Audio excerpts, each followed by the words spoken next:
नमस्कार साथियों, स्वागत है आप सभी का हमारे यूट्यूब चैनल में। जैसे कि मैंने कहा था, आज से उपन्यास पढ़ाना प्रारंभ करेंगे और आज हम देख रहे हैं यशपाल का उपन्यास झूठा सच। यह जो उपन्यास है, यह लाल बहादुर शास्त्री राष्ट्रीय प्रशासन अकादमी द्वारा प्रकाशित हो चुका है। यह उपन्यास क्योंकि ऐसे ही प्रश्न पूछे जाते हैं, झूठा सच उपन्यास यह मौलिक उपन्यास माना जाता है यशपाल जी का, और इसमें देश का भविष्य इससे ही नाम से भी जाना जाता है। और देखते हैं आगे लेखक का समर्पण किताब का, और वो यहाँ से जो है, यहाँ से हमारा उपन्यास प्रारंभ होता है। इससे पूर्व हम यह देखेंगे कि भूमिका किस प्रकार है। कभी कभी भूमिका के अंदर से भी प्रश्न पूछे जाते हैं। झूठा सच के दोनों भाग, वतन और देश का भविष्य। जो झूठा सच उपन्यास है, इसके दो भाग है, वतन और देश, यह एक भाग है, और दूसरा जो है वह है देश का भविष्य। में देश के सामाजिक और राजनीतिक वातावरण को यथासंभव ऐतिहासिक यथार्थ के रूप में चित्रित करने का यह प्रयत्न किया गया है। यानी उस ज़माने में जिस तत्कालीन समय में यह उपन्यास लिखा गया, उस समय की राजनीतिक वातावरण और ऐतिहासिक यथार्थ को चित्रित करने का प्रयत्न लेखक ने किया है। उपन्यास के वातावरण को ऐतिहासिक यथार्थ का रूप देने और विश्वसनीय बना सकने के लिए कुछ ऐतिहासिक व्यक्तियों के नाम भी आ गए हैं। यानी उस काल को बखूबी यानी एक अच्छी तरह से चित्रित करने के लिए उस काल के यानी वहाँ तत्कालीन समय में जो भी एक व्यक्ति थे, उनका नाम भी यहाँ इस उपन्यास में आया गया है। ऐतिहासिक व्यक्ति नहीं है उपन्यास के पात्र, वे कोई व्यक्ति नहीं है और वह उपन्यास के पात्र ही है। कथानक में कुछ ऐतिहासिक घटनाएं अथवा प्रसंग अवश्य है, परंतु संपूर्ण कथानक कल्पना के आधार पर उपन्यास है, इतिहास नहीं। इस उपन्यास जो कथा वर्णित है, वह कथा ऐतिहासिक है मगर इतिहास नहीं है, कल्पना की गई है। कल्पना के आधार पर तत्कालीन समय को चित्रित करने का प्रयास लेखक ने किया है। और इसके बाद उपन्यास के जो पात्र है, वह पात्र भी है तारा, जयदेव, कनक, कील, डॉक्टर नाथ, नैयर, सूदजी, सोमराज, रावत, ईसाक, असद और मंत्री यह आदि पात्र है। और यह सब पात्र जो है, यह काल्पनिक पात्र है, ऐसा लेखक ने कहा है, मैं नहीं कह रहा हूँ। तो पहला जो भाग है वह है देश का भविष्य। उसमें हम देखते हैं, यह देश विभाजन के आधार पर लिखा गया उपन्यास है। जयदेव पुरी शरणार्थियों को मुफ्त राशन बांटने वाले डिपो के सामने क्यू में खड़ा था। उसके आगे आगे 3 स्त्रियां और 3 पुरुष थे।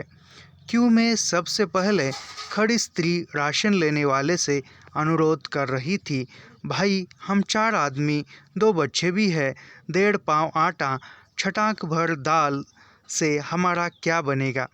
यानी वह जो शरणार्थी है, यानी अन्य देश से, यानी बाहर देश से आए हुए, यानी पाकिस्तान से आए हुए जो लोग थे, वह लोग इधर भारत में आकर बसे थे।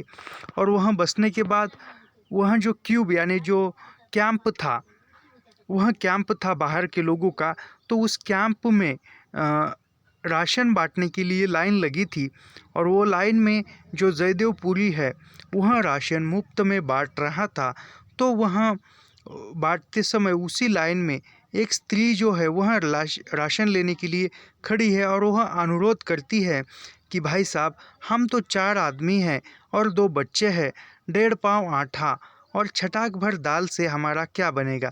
यानी वह कहती है कि 4 आदमी और 2 बच्चे हम हैं। 4 आदमी यानी 4 और ये 2 बच्चे, कुल मिलाकर 6 लोग हैं, और 6 लोगों को 1.5 पाव आटा और छटाक भर दाल से क्या होगा, ऐसा वह कह रही है। छटाक यानी 50 ग्राम।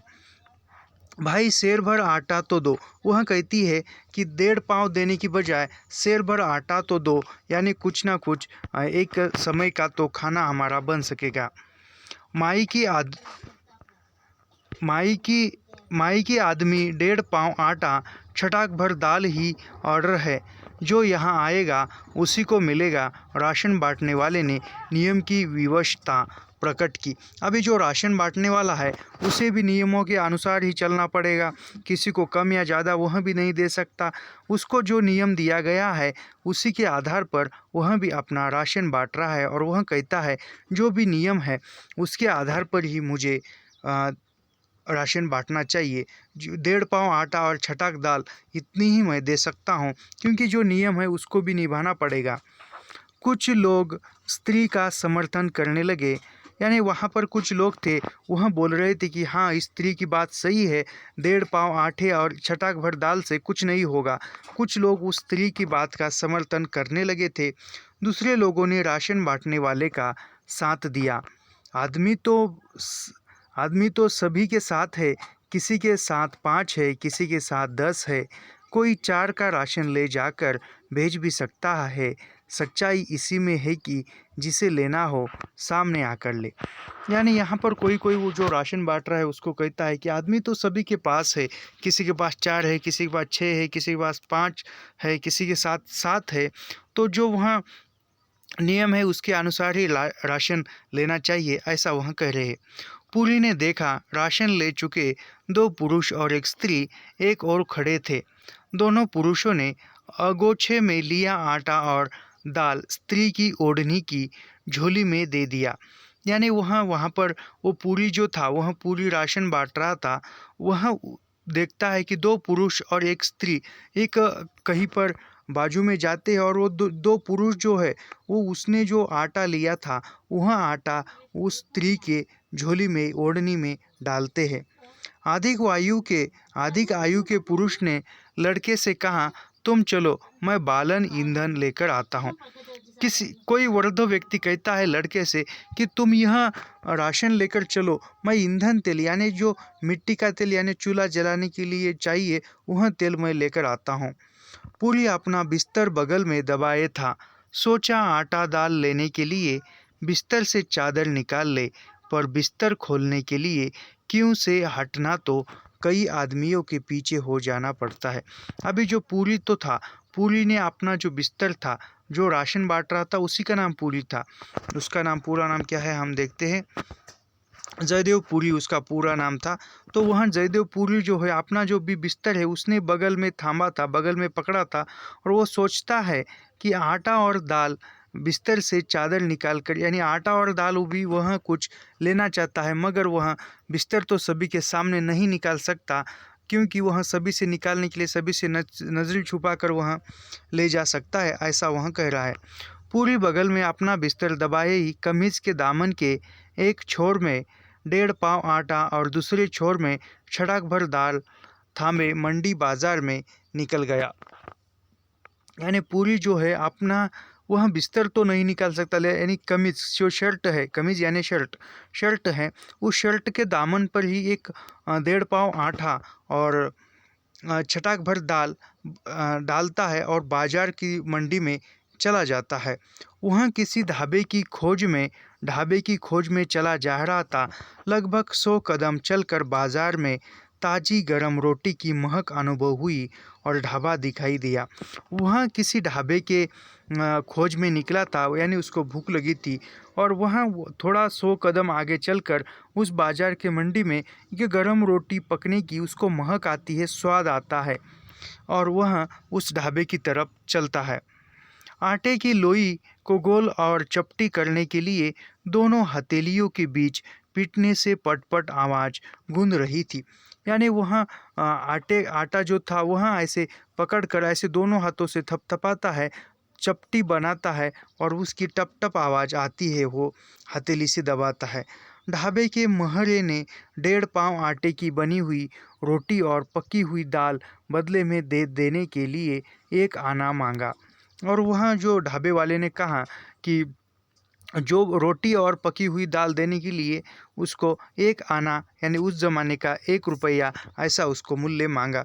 पूरी ने मजदूरी में आटे और दाल का ही भाग रख लेने का अनुरोध किया। जो पूरी के पास पैसे भी नहीं थे तो उसने कहा कि ये आटा और दाल तुम ही रख लो, तो उस मूल्य की 1 आने के बदले में। मेहरे ने हाथ में ली हुई आटे की लोई को दबाकर रोटी का रूप देने के लिए दोनों हथेलियों में पीटते हुए पूरी को सिर से पांव तक, अंदाज़ा 4 पैसे भी नहीं है, मुफ्त राशन लाया है। तब वह जयदेव पूरी की तरफ देखता है और देखकर कहता है कि इनके पास तो 4 पैसे भी नहीं है और मुफ्त में राशन लाया है। पूरी को स्वीकार करना पड़ा, यानी उसको जो कह रहा है वह मजबूरी में सुनना पड़ा, क्योंकि इसकी मजबूरी थी। 2 रोटियां और दाल सब्जी मिलेगी, वह कह रहा है कि 2 रोटियां और दाल सब्जी मिलेगी। पूरी अपनी झोली का आटा दाल मुहरे को सौंपकर दुकान के भीतर बिछे टाट की पट्टी पर बैठ गया। अभी वह जो आटा था, वह आटा यानी ढाबे वाले का जो नाम है वह नाम मेहरे है। वह आटा और दाल वह उस मेहरे को सौंप देता है और उसी ढाबे के भीतर जाकर वो टाट यानी वह जरी बिछाई थी उस पर जाकर बैठता है। भोजन पा लेने के पश्चात पूरी दुकान के बाहर स्टूल पर रखे ड्रम में लगी टोटी से हाथ धोकर कुल्ला कर अपना बिस्तर उठाने के लिए झुक रहा था। मेहरे ने उसे संबोधन किया। अभी भोजन हुआ है। भोजन होने के बाद वह जो पूरी है, जयदेव पूरी, वह उठकर वह टूटी से गुल्ला कर जो भी हाथ है वह हाथ धोकर पानी पीकर निकलने के लिए अपना सामान लेने के लिए वो झुका ही था। तो वह मेरे यानी ढाबे वाले ने उसको कहा, अच्छा भला जवान है, फिर मुफ्त राशन लेने जाएगा, दूसरा कोई काम नहीं मिलता, तब तक जैसी दिहाड़ी मजदूरी मिलती है कर ले। यानी वहाँ जो मेहरे है वह कहता है उसको कि तू अच्छा खासा जवान दिखता है, मुफ्त में राशन लेने जाएगा, तो इससे बेहतर जब तक तुझको कोई दिहाड़ी यानी दिहाड़ी यानी मजदूरी कुछ मजदूरी मिलेगी तो वह तू करेगा क्या? ज़रूर, हाँ कर लूँगा। तो तुरंत जयदेव पूरी कहता है कि हाँ मैं कर लूँगा। पूरी ने मेहरे की ओर देखा, बिस्तर वहीं पड़ा रहने दिया। तो यह सुनकर वह बिस्तर वहीं पर रहने दिया और हाँ में उसको जवाब दिया। हमारे मुंडे छोकरे को ताप बुखार हो गया है, हमारे यहाँ कौन कड़ा काम है, बर्तन मांजने हैं, दोनों वक्त पेट भर रोटी दाल खा लेना, 4 आने और दे दूँगा। वहाँ जो मेहरे है वो जो ढाबे वाला है वह कहता है कि हमारे यहाँ जो भी लड़का था उसको बुखार आया है और वह नहीं आ रहा है, और हमारे यहाँ ज़्यादा कुछ काम नहीं है, जो भी बर्तन है बर्तन मांजने हैं, 2 वक्त की दाल और रोटी तू पेट भर खा लेना और 4 आने मैं तुम्हें दे दूँगा, ऐसा वह मेहरे जयदेव को कहता है। तो वह मंजूर है, तो जयदेव उसको मंजूर है कहता है और स्वीकार कर लेता है उसकी बात। शाबाश, मेहरे ने प्रसन्नता प्रकट की। जवान लगा दे हाथ, उठा थालियाँ, अपनी थाली भी ले ले। यानी वह मेहरे है जवान प्रसन्न होकर कहता है कि जवान शाबाश, तूने तो हाँ किया, तो उठा है थालियाँ और धोने के लिए जा और तूने जो खाना खाया है वह भी थाली ले जा। काम में बुरा क्या है, अभी उस काम में बुरा क्या है, जो भी काम है करना भी पड़ेगा, ऐसा वह कहते हैं। पेट में अन्न पड़ जाने से पूरी को शक्ति अनुभव होने लगी थी। उसने अपनी पतलून घुटनों तक समेट ली और कमीज की आस्तीनों चढ़ा ली। यानी जो पेट में खाना खाने के बाद जयदेव पूरी के शरीर में थोड़ी सी ऊर्जा आई थी, शक्ति यानी ऊर्जा आई थी, उस ऊर्जा के आधार पर उसने यानी पतलून अपनी जो पैंट है वह घुटनों तक मोड़ ली और आस्तीनें यानी जो शर्ट का जो ये रहता है, शर्ट रहता है कलाई तक, वह उसको मोड़ लेता है और फिर राख के कनस्तर में पड़ा हुआ मुंज का जूना लेकर थालियाँ मांजने लगा। यानी वहाँ कर जो चूल्हे की जो राख होती है उस राख से वह थालियाँ मांजने लगा, बर्तन मांजने लगा। सिर में अब भी दर्द था, उसकी परवाह न की। यानी काम मिल गया तो खुशी के मारे काम भी मिल गया, खाना भी मिल गया, इस खुशी के मारे जो भी सिर में दर्द था वह दर्द वह भूल चुकता है और काम में लग जाता है। ढाबे पर एक एक दो दो ग्राहक आते और खाकर चले जाते थे। पूरी लाहौर में अपने घर पर रहता था, उसे ढाबे पर खाना खाने का अवसर अधिक बार नहीं पड़ा था। यानी जो उस ढाबे में दो दो चार चार ये तीन तीन एक एक ऐसे करके ग्राहक आते थे, खाना खाकर चले जाते थे। और पूरी जो है वहाँ लाहौर में अपने घर पर ही रहता था, तो वहाँ किसी बाहर खाना खाने के लिए या किसी ढाबे पर खाना खाने का उसको अवसर मिला ही नहीं था। सन 42 के आंदोलन के दिनों में या सन 47 की मार्च अप्रैल में कामरेडों के साथ शांति स्थापना के प्रयत्नों में बहुत व्यस्त रहने पर भोजन के लिए घर लौटने का समय न मिलता था।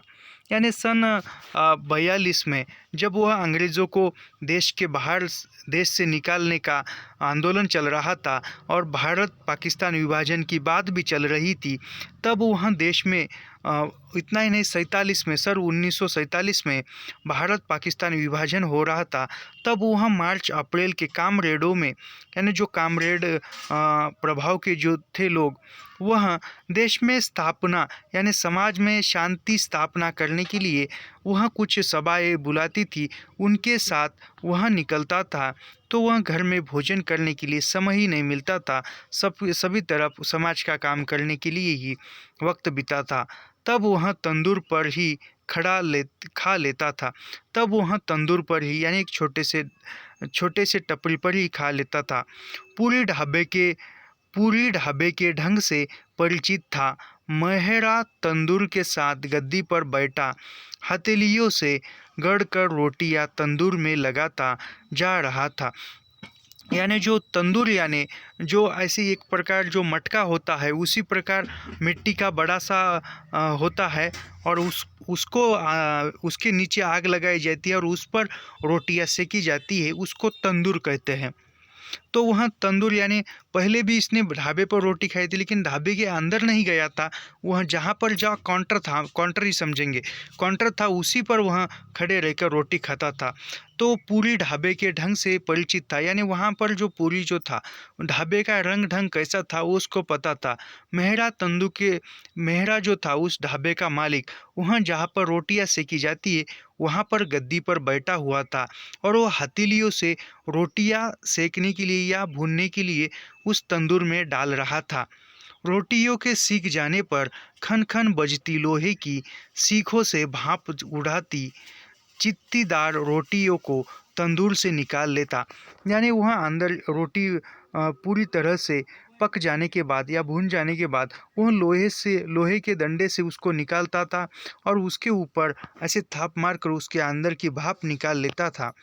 कुछ ग्राहक घी चुपड़ी और घी में चौकी हुई दाल चाहते थे। तो वहाँ पर आने वाले जो ग्राहक थे, वहाँ कुछ ग्राहक उस रोटी के साथ घी और चौकी हुई दाल चाहते थे। ऐसे ग्राहकों के लिए मेहरा एक डिब्बे में से कुछ घी निकालकर तंदूर में गर्म कर लेता।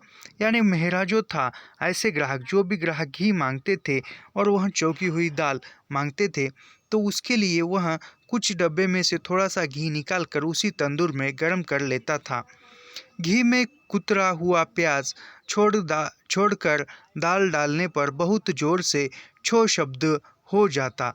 यानी वह घी में दाल छोड़ने के बाद यानी जैसे तड़का देते हैं तो तेल में तड़का देते हैं तो उस प्रकार की एक बड़ी सी आवाज़ हो जाती थी। घी की सुगंध फैल जाती थी, यानी घी गर्म होने के बाद, भाप बनने के बाद उसकी सुगंध फैल जाती थी।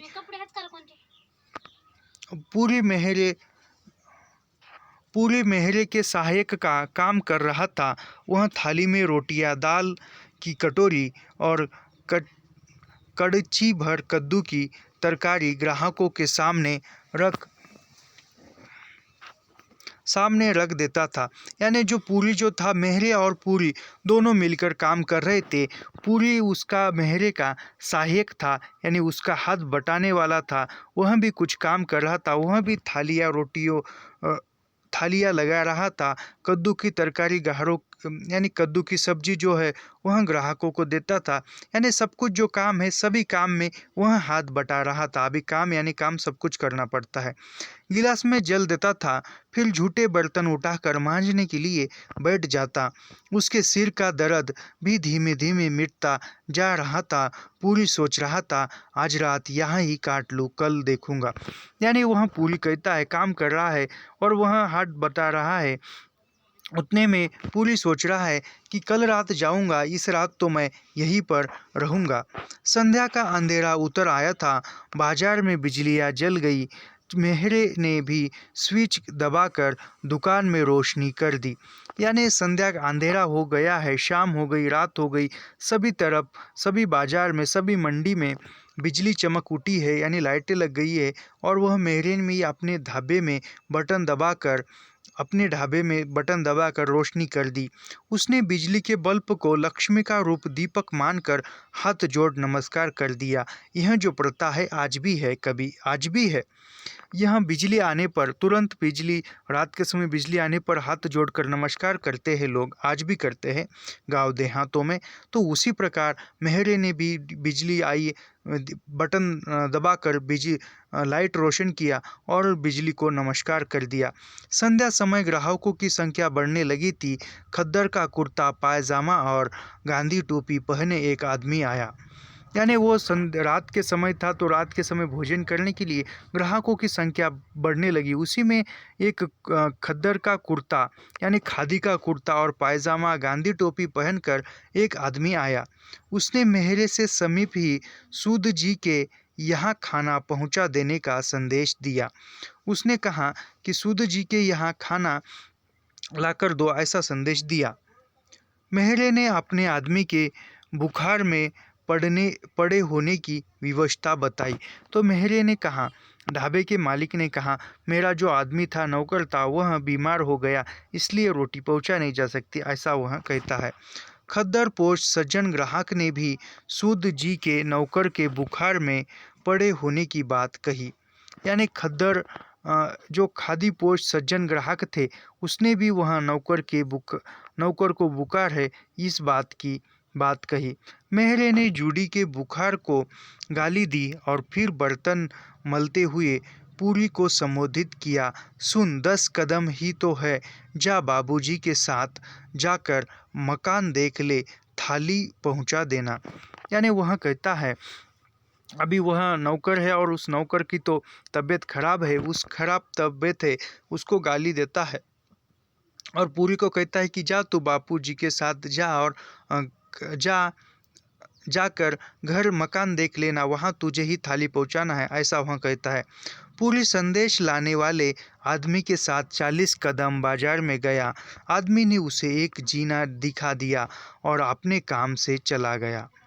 यानी वहाँ उस आदमी ने 40 कदम आगे चला, वह आदमी और पूरी, और उस इंसान ने वह जीना दिखाया यानी मकान दिखाया और वह अपने काम के लिए चला गया। मेहरे ने डिब्बे से कटोरी में घी ले लिया।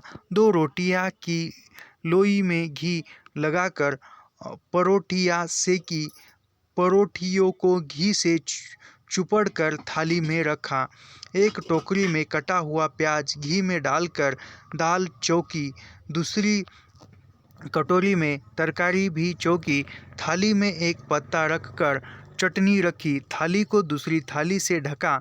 पूरी समझ गया किसी बड़े आदमी के लिए यत्न से थाली लगाई जा रही है। अभी जो पूरी जो है वह वहाँ से आने के बाद वहाँ सब कुछ एक थाली लगा रहा है भोजन के लिए, और वहाँ सब कुछ देखकर जो मेहरे है ढाबे का मालिक, वहाँ समझ गया कि किसी बड़े आदमी के लिए यानी किसी अच्छे खासे आदमी के लिए थाली लगाए जा रहा है। मेहरे ने पूरी को समझाया, तू दाम वाम की फिक्र न करना, थाली पहुँचा कर लौट आना। तो वह कहता है मेहरे ढाबे का मालिक कि पूरी को कि तू सिर्फ थाली देकर आना, दाम कितना है, पैसे कितना है, मूल्य है, तू उसको कुछ पूछताछ मत करना, ऐसा वह नौकर को कहता है। यानी पूरी को खुद पूछे तो कह देना 8 आने हैं, होशियारी से थाली ले जा बड़े आदमी है। यानी वह कहता है कि होशियारी से यानी सावधानी से थाली ले जा बड़े आदमी है। जीने में बाजार से और ऊपर आंगन के आंगन से धुंधला प्रकाश आ रहा था। पूरी थाली को सावधानी से संभाले ऊपर चढ़ गया। यानी पूरी ने संभाल कर थाली जीने से ले गया।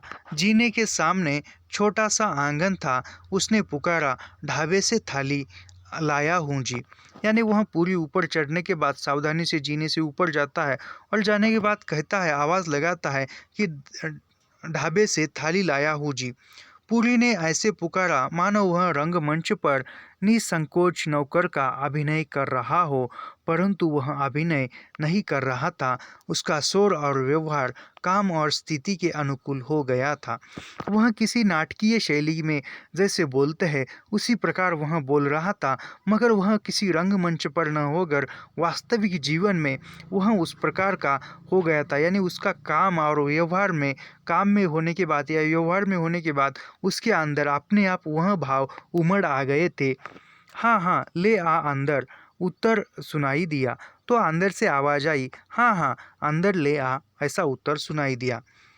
पूरी छोटे आंगन में बाई ओर कमरे का दरवाज़ा देखकर उस ओर गया। कमरे में बिजली का उजाला प्रकाश था।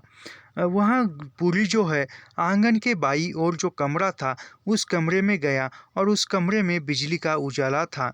कमरे में तख्त पर बैठे हाथ में थमे कागजों पर झुके व्यक्ति को देखकर पूरी स्तब्ध रह गया। थाली उसके हाथों से गिरते गिरते बची। यानी वहाँ कमरे में एक कागज हाथ में लेकर कागजों पर झुके हुए एक इंसान थे। उसको देखकर पूरी चौंक जाता है और स्तब्ध हो गया है। इतने में उसके हाथ की जो थाली थी वह थाली गिरते गिरते बच गई।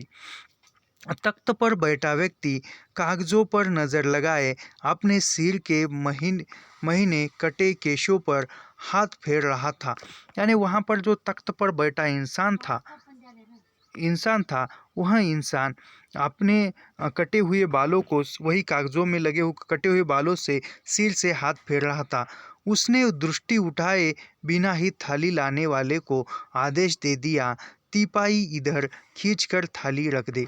यानी वह उस पूरी की तरफ देखा भी नहीं और कहा कि तीपाई यानी जो भी टेबल है वह उसको खींचकर वहाँ पर थाली रखो। पूरी ने अपने आप को संभाला।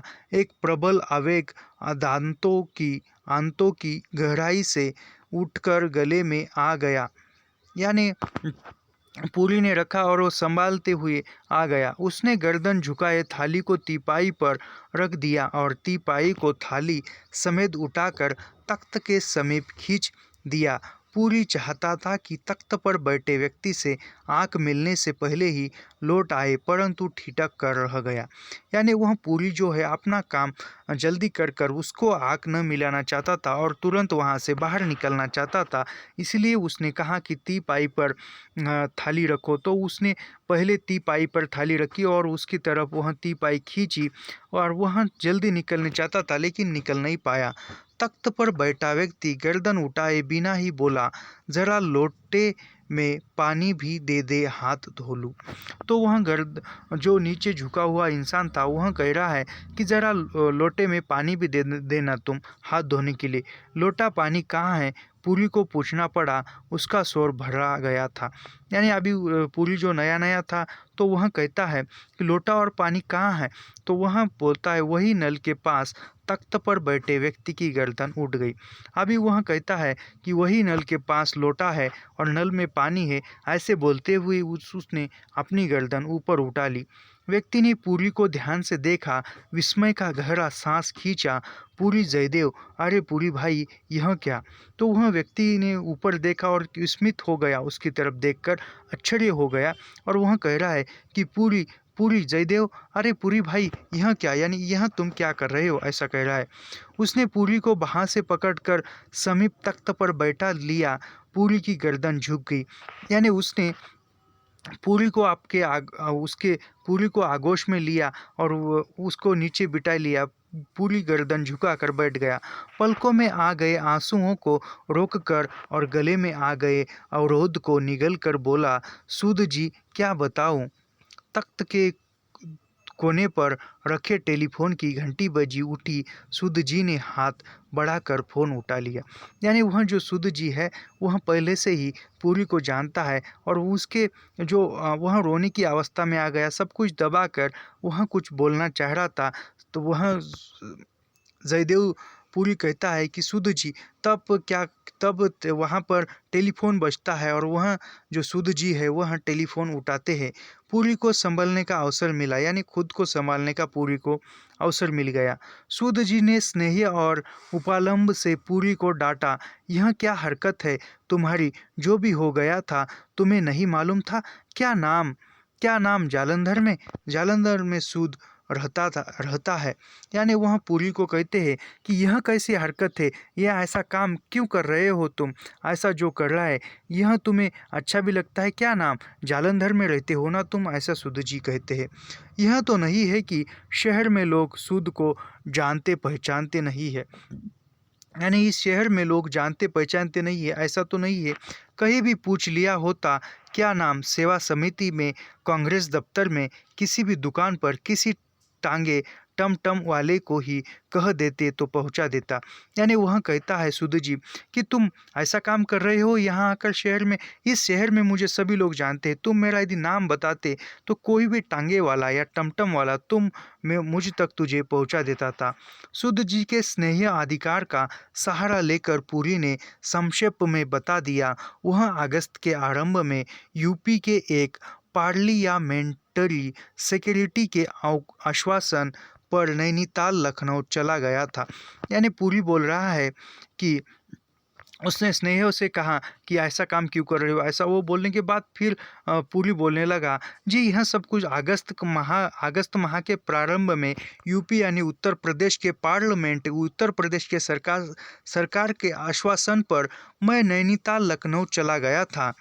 15 अगस्त के दिन नैनीताल में था। बंटवारे के संबंध में कांग्रेस और लीग में समझौता हो जाने के कारण 10-11 अगस्त तक तो किसी को झगड़े की आशंका नहीं रही। यानी उस समय में जो थे वह बंटवारा करने वाले कांग्रेस और मुस्लिम लीग, यह दो पक्ष थे, यह दो संगठनाएं थी। तो उनके बीच 10 और 11 अगस्त को झगड़े की आशंका यानी झगड़ा होने की कोई संभावना नहीं थी। 19 अगस्त को उसे नैनीताल में समाचार मिला कि लाहौर में शहर की चार दीवारी के भीतर से सब हिंदुओं को निकाला जा रहा है। यानी 15 अगस्त को भारत स्वतंत्र हुआ और तब वह पाकिस्तान और भारत अलग हुआ और तब उसको 19 अगस्त को खबर मिली कि पाकिस्तान से जो हिंदुओं को पाकिस्तान से बाहर निकाला जा रहा है। वह परिवार की सहायता के लिए दौड़ा। सूद जी के गले समझकर कुछ और अभिप्राय लगा लेने की आशंका नहीं थी। यानी वह बोल रहा है कि वह परिवार की मदद के लिए दौड़ा, यानी परिवार की मदद के लिए निकला, तो वह सूद जी थे सब कुछ समझ गए। पूरी ने ट्रेन में मुसलमानों पर आक्रमण में अपना सूटकेस खो जाने और पिछली रात अंधेरे में इस्लामिया कॉलेज के समीप लूट लिए जाने की घटना भी सुना दी। यानी पूरी जो कह रहा है कि मैं जो परिवार के मदद के लिए निकला था, तो निकलने के बाद मेरा सूटकेस भी चोरी हो गया और फिर अंधेरे में इस्लामिया कॉलेज के पास लूट लिया, यानी मुझे चोरों ने लूट लिया। वह सब कुछ सुना दिया। उसे किसी तरह लाहौर जाकर या जैसे भी हो अपने परिवार का पता लेने की बहुत व्याकुलता थी। यानी वह पूरी को अपने परिवार से मिलने की बहुत व्याकुलता थी, मदद करने की। वह चंदन मेहरा परेशान हो गया था। दोपहर में रखा नया जवान सूद जी के यहाँ थाली पहुँचाने गया था, वह लौटकर आया ही नहीं था। यानी वह चंदन मेहरा जो ढाबे का मालिक था, उसका नाम था चंदन मेहरा। वह सोच रहा है कि नया नौकर रखा है और वो सूद जी के यहाँ थाली लेकर गया है और अभी तक दोपहर हुई है, अभी तक वह लौटा नहीं। उसे थाली लेकर गए 2 घंटे से ऊपर हो गए थे। चंदन को संदेह हुआ जाने किस गलत जगह पहुंच गया या भूखा आदमी परोठियों के लोभ में आ गया और 2 कटोरियाँ लेकर भाग गया। यानी वह सोच रहा है ढाबे वाला मेहरा साहब कि वह किसी गलत जगह पर तो थाली लेकर नहीं गया, वो थाली लेकर, क्योंकि नया है तो वह सोच रहा है कि किसी गलत जगह पर यानी दूसरी जगह पर तो थाली पहुंचाने के लिए वह गया नहीं होगा।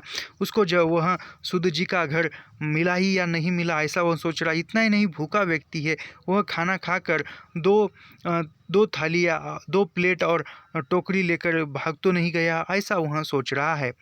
नए आदमी का छोटा सा बिस्तर ज़रूर पड़ा था, परंतु उसमें जाने क्या हो, कुछ भी न हो। रात के 10 बज गए। जबान नहीं लौट लौटा तो चंदन खोज के लिए सूद जी के यहाँ गया। यानी रात के 10 बज गए और वह नौकर पूरी जो है वह लौटा नहीं, तो खुद सूद जी यानी वो ढाबे का मालिक वहाँ ढूंढने के लिए निकले सूद जी के यहाँ पहुँच जाता है। चंदन देखकर हैरान था। उसका नया नौकर लीडर के साथ तख्त पर बैठा बात कर रहा था। यानी जो चंदन जो था, वह ढाबे वाला जो था, वह सब कुछ देखकर हैरान हो गया। वह लीडर के साथ पूरी बैठकर बात कर रहा था। चंदन नमस्कार कर विनय से कमरे के दरवाजे की दहलीज पर घुटने समेट कर बैठ गया।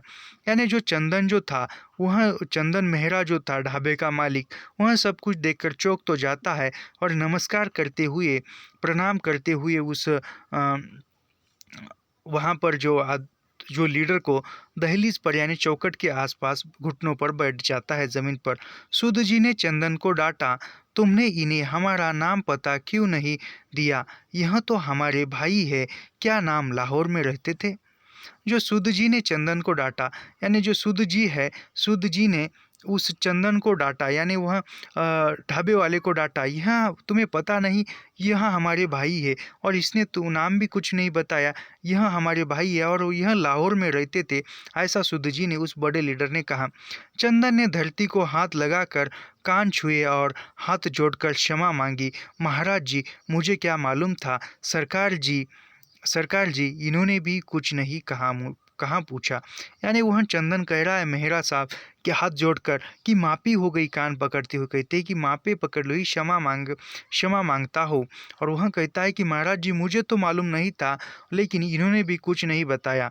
सूद जी चंदन से बोला, अच्छा जा ले सूद जी चंदन से बोला, अच्छा जा ले जा, यह थाली उठाकर। क्या रोटी भेजी है?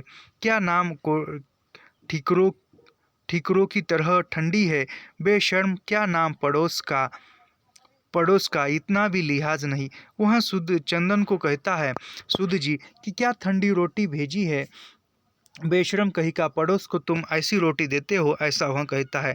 जा 2 थालियाँ अच्छी तरह लाकर लगा कर ले आ जल्दी से। यानी वह चंदर को कहता है उस ढाबे वाले को कि यह लेकर जा और 2 थालियाँ अच्छी तरह से लगा कर तू ले आ। पूरी की लाई थाली वैसे ही पड़ी थी। चंदन थाली उठा कर ले गया, 2 थालियाँ नए सिरे से लगा कर लाया, तो पूरी का बिस्तर भी बगल के नीचे दबा कर लेता आया। यानी वहाँ पर जो चंदर है, वह चंदर गया और 2 थालियाँ लेकर आया। तब वह आते समय जो पूरी था, जयदेव पूरी का बिस्तर भी वह बगल में दबा कर ले आया। वह फिर दहलीज पर बैठ गया और हाथ जोड़कर दुहाई देने लगा। सरकार, मेरे तो आप ही अन्नदाता है। मालिक, सिर्फ 3 बोरी आटे का परमिट मिला है। घर में 3 बच्चे हैं। बाजार में 2 तो आग लगी हुई है। यानी वहाँ जो है वो बिस्तर लेकर आता है और फिर वह दहलीज पर बैठकर कहता है, सरकार, यानी वह याचना करता है, सरकार मेरे तो अन्नदाता आप ही है। यानी जो मेरा जो ढाबा चलता है वह तो आपकी वजह से चलता है। घर में 3 बोरी ही आटे के, यानी 3 बोरियाँ ही आटा भी समाप्त होने के कगार पर है, और घर में 3 बच्चे भी है, और बाज़ार में तो आग लगी है। यानी दंगे के वजह से बाज़ार भी खुला नहीं है। 45 रुपये मन आटा बिक रहा है। यानी आज के समय में 45 रुपये कुछ नहीं है, लेकिन उस समय में 45 रुपये बहुत कुछ थे। तो वह कह रहा है कि 45 रुपये मन आटा बिक रहा है। गिरगारी नौसिंह मूला सबको 5-5 बोरियों का परमिट मिला है। गरीब परवर गुलाम को भी 5 बोरी मिलनी चाहिए। यानी वहाँ कहते हैं कि मुल्ला जो है यानी अन्य जो लोग हैं उन सभी को जो बड़े हैं उनको 5-5 बोरी या आटा मिलने की परमिट मिल गई है, सरकार से आज्ञा मिली है, लेकिन गरीब को भी 5 बोरी आटा मिलना चाहिए। अरे चंदन, तू क्या नाम पक्का बदमाश है। खूब जानता हूँ मुझे। बेईमान गेहूं में जौर मिला मिला कर रोटी बेचता है। यानी वह कहता है, जो सूद जी कहते हैं कि मैं तुम्हें खूबी बखूबी जानता हूँ, अच्छी तरह से जानता हूँ। बेईमान कहीं का गेहूं में जौर जौर यानी जौर मिलाकर तू रोटी बेचता है, रोटी बनाता है। सूद जी ने आत्मीयता से डांटा, हरे राम महाराज, आपने तो ऐसी बात कह दी, 3 बोरी कम होती है क्या? नाम ब्लैक में आटा बेचेगा, खूब जानता हूँ। यानी वहाँ कहते हैं सूद जी कि तू ब्लैक में आटा बेचता है, यानी छुपा कर तू आटा बेचता है, ऐसा वहाँ कहते हैं। हरे राम महाराज, मैं अगर शेर आटा भी ब्लैक में बेचूं तो मुझे गोरत, यानी वह कहता है ढाबे वाला, मैं तो शेर भर भी आटा न बेचूं तो मुझे तो यानी मुझे सज़ा हो, मैं तो ऐसा वह कहता है। कौन कहे इस इलाके का इंस्पेक्टर, क्या नाम जमीत सिंह है ना? हाँ सरकार। वह कहते हैं, जो सूद जी कहते हैं, इस मोहल्ले का इंस्पेक्टर कौन जमीत सिंह है ना? तो वहाँ जो चंदर है वह हाँ कहता है, कल सुबह आना, सुबह थालियाँ लेने आएगा तो याद दिलाना। आप जा, सिर न खा। अभी वह कहते हैं सूद जी कि तू अब यहाँ से चला जा, सिर न खा, और वह सुबह आने के बाद मुझे तू याद दिलाना। दिन भर बरसात के अंत की कड़ी धूप रही थी। आंधी रात बादल घिर घिर कर पानी बरसने लगा था। यानी दिन भर धूप थी और वहाँ आधी रात के बाद पानी बरसने लगा। सूद जी का नौकर बुखार में पड़ा था। वे बगल के बरामदे से एक चारपाई सोए भीतर ला रहे थे। यानी उनका जो नौकर था वह बुखार से बीमार था, तो वह जो है खुद जाकर चारपाई ले आते हैं। पूरी आगे बढ़कर बोला, ठहरिए ठहरिए मैं लाता हूँ। यानी जो जयदेव जो पूरी है वह कहता है कि ठहरिए ठहरिए मैं लाता हूँ, सब हुआ जाता है, तुम बैठो। फिर फोन की घंटी बज उठी। यानी जो कहते हैं वह खुद मेहरा साहब लेकर, चंदर मेहरा लेकर आते एक खाट। तो जयदेव पूरी कहता है कि नहीं नहीं ठहरिए, मैं लेकर आता हूँ, सब जानता हूँ, ऐसे कहते। तब वह फोन की घंटी बजती है। पूरी ने आग्रह किया, आप फोन सुनिए, यह मैं कर लेता हूँ, फोन तो बजता ही रहता है। सूद जी ने कहा। खाट बिछाकर फोन सुनने लगे। यानी वह कह रहे हैं सूद जी को, वह सूद जी को कह रहे हैं कि मैं खाट बिछाता हूँ, तो वह सूद जी कहते हैं नहीं नहीं। तब फोन की घंटी बजने लगी और वह पूरी कह रहा है कि तुम फ़ोन ले लो, खाट मैं बिछाता हूँ, लेकिन वह खुद सूद जी ही खाट बिछाकर फ़ोन लेने लगते हैं। सूद जी ने पूरी के लिए खाट पर दरी और चादर बिछा दी, स्वयं तख्त पर लेट गए। यानी जो सूद जी जो थे वह उन्होंने खाट बिछाई और खाट पर जरी बिछाकर पूरी के लिए बिस्तर लगाया सोने के लिए, और कमरे में प्रकाश बुझा दिया था। यानी कमरे में अंधेरा किया, प्रकाश बुझाया। बाजार की ओर की खिड़की से पुहार लिए ठंडी हवा के झोंके आ जाते थे। यानी वहाँ बाजार था तो उस तरफ की खिड़की खुली थी, तो उसकी तरफ से हवा आ रही थी। छत से लटका पंखा भी धीमे धीमे चल रहा था। पूरी को बहुत विश्राम और शांति अनुभव हो रही थी। यानी वो छत पर पंखा था, बाहर से भी खिड़की से ठंडा हवा आ रही थी, तो पूरी को एक विश्राम अनुभव हो रहा था, एक अच्छा महसूस हो रहा था। दिन भर धूप में घूमने की मजबूरी से सूद जी के शरीर पर घाम निकल आई थी। ठंडी हवा का स्पर्श घाम को शांत से दे रहा था। यानी पसीना जो दिन भर की घूमते घूमते हुए सूद जी के शरीर पर पसीना आ गया था, और उस पसीने से जो ठंडी हवा स्पर्श कर रही थी शरीर को, तो एक अच्छी सी शांति महसूस हो रही थी। वे अंधेरे में अपने कंधों और जांघों पर घाम को और पुराने एक्जिमा को सहलाते हुए पूरी से गंभीर बात करने लगे। यानी वह जो है वह जो पसीना है उस पसीने को पोंछते हुए पूरी से गंभीर बात कर रहे थे। पंजाब में कांग्रेसी मिनिस्ट्री बनने का अवसर आया है तो यह लोग फिर सब कुछ अपने गुट्टे के साथ में समेट लेना चाहते हैं। यानी वह सूद जी कहते हैं पुरी से, जयदेव पुरी से, कि पंजाब में कांग्रेस की मिनिस्ट्री यानी पंजाब में कांग्रेस का सरकार बनने जा रहा है तो यह बाकी के जो लोग हैं वह भी खुद समेट लेना चाहते हैं। हाई कमांड ने तो क्या नाम सब कुछ दो आदमियों के हाथ में दे दिया है। यह लोग क्या नाम सब जिम्मेदारी तो हमारे पूर्वी जिले से सुने हैं। तो ऐसा है कि वहाँ पर है और पूरे लोग जो है तो इस बात से गड़बड़ा गए हैं। तो आज के वीडियो में लगभग हमने 13 पेज देखे हैं और बाकी का यह बहुत लंबा 707 पेज है। तो इसीलिए मैं ज़्यादा सूक्ष्म न बताकर सिर्फ पढ़कर और कुछ थोड़ा सा अर्थ बताकर जल्दी जल्दी समाप्त करने की कोशिश है, क्योंकि कैसा है दिसंबर माह में एग्ज़ाम है, तब तक पूरे उपन्यास भी होने चाहिए, पूरी रचनाएं भी होनी चाहिए। उस दृष्टिकोण से मैं थोड़ा जल्दी जल्दी पढ़ा रहा हूँ और 707 पेज है और उसमें से सिर्फ 13 पेज हुए हैं आज की वीडियो में। तो ऐसे ही सभी उपन्यासों की या सभी रचनाओं का अध्ययन करने के लिए हमारे चैनल को सब्सक्राइब कीजिए, लाइक कीजिए और शेयर करना मत भूलिए। मिलते हैं अगले वीडियो में। धन्यवाद।